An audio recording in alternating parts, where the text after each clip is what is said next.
I recently had to make a new Snapchat due to my old one being hacked.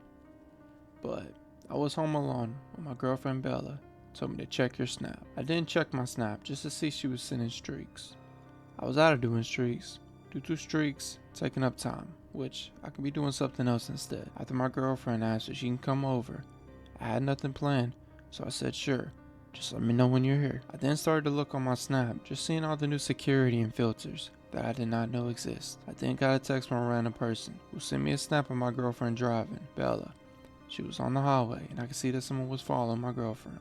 I then started to call my girlfriend and tell her that you're being followed. She then dropped the phone and I could hear a loud truck who was ramming into my girlfriend's car.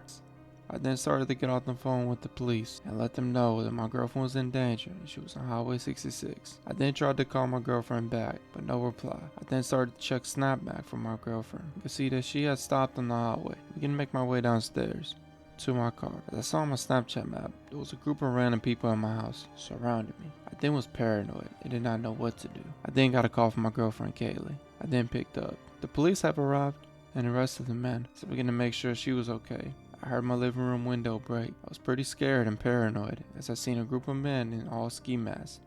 I then started to tell my girlfriend to send the cops over to my house, but the man pointed a gun at me, put the phone down, and hang it up. I did what the man wanted as I put the phone down and hung it up. The man then said, "Empty your pockets." I started emptying my pocket and could see my phone ringing, but I could not pick up. I then saw a car light pull into the driveway, which was my parents. I heard my parents as they come into the house. The man aimed the gun to my dad. "Give me all your money." Okay, be easy now. After the man took everything, the man then left. I then called the police and explained the situation. After a few days went by, the man was found robbing an old woman, which my family and I got our stuff back, but the man was charged with a lot of felonies. I was at a baseball game with my dad. The baseball stadium was really packed, and I was 12 years old when this story takes place. It was a busy year, and the best baseball teams were playing at the time. Now, I cannot remember the baseball teams' names, but it was a busy night. I was in line with my dad. He was getting a hot dog and some nachos before the game would start. My dad then said, "I'm about to go to the bathroom, you stay in line."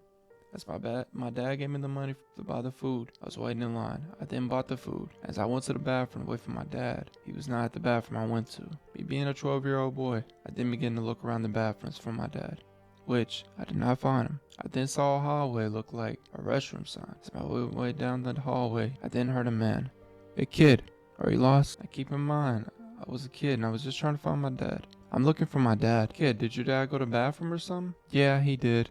"Well, I work here, so let me help you find your dad." "You don't have a uniform though." "Well, kid, I am new. They're out at the moment." How crazy that sounds, I still trusted the man.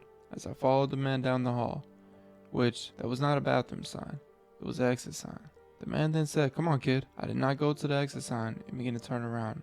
As I felt a man touch my shoulder, I then dropped the food and began to run, screaming, "Stranger danger." As I came out the hallway, I then saw my dad and ran to my dad, saying I dropped all the food and this man tried to take me away. My dad then said, "I won't leave your side again, bud." We then got more food and enjoyed the baseball game. I do not want to imagine what would have happened to me, but looking back on it, I'm happy I trusted my gut and ran when I did. I was recently at a bar with my girls and her boyfriend. They were having problems. She wanted to take a break. I was then ordering our drink and a guy approached me. "Let me buy you a drink." "That would be okay." I then walked away. The man was shocked and did not take no for an answer. As the man then followed me. "Hey look, sorry for my bad manners. My name is Mike. Nice to meet you, but I am seeing someone." As the man then walked off, we ended up staying at the bar for an hour until we got ready to leave. On my morning run, I then saw Mike, who was behind me. As I kept up my run, I then heard, "Slow down. I did not know you live around here." "Yeah, I do." I was getting a strange feeling, but I brushed it off, because we did live in a big city, so maybe it was a coincidence. After saying our goodbyes, I went back to my run.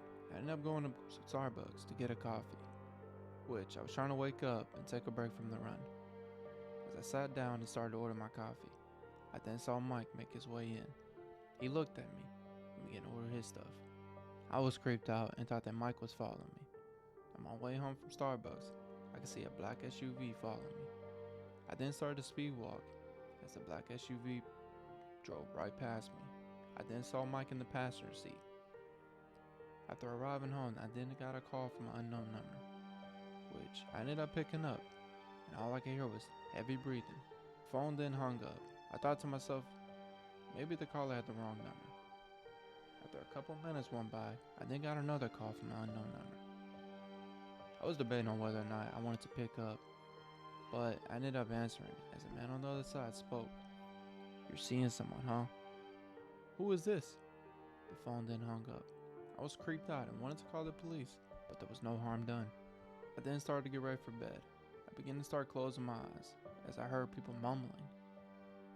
I then got a notification from the Ring door, which I then looked at my phone and could see that Mike was out. He was at my front door. I started to talk to him through the camera. "What do you want?" No reply, just a death stare.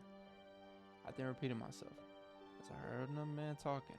I guess he was hiding, I suppose. I then started to call the police. I saw the other man behind Mike come up to my door with a crowbar. As he began to try to break in, I then told the man, "Leave me alone, I'm calling the police." The man then ran off, but by the time the cops arrived, the man had been gone.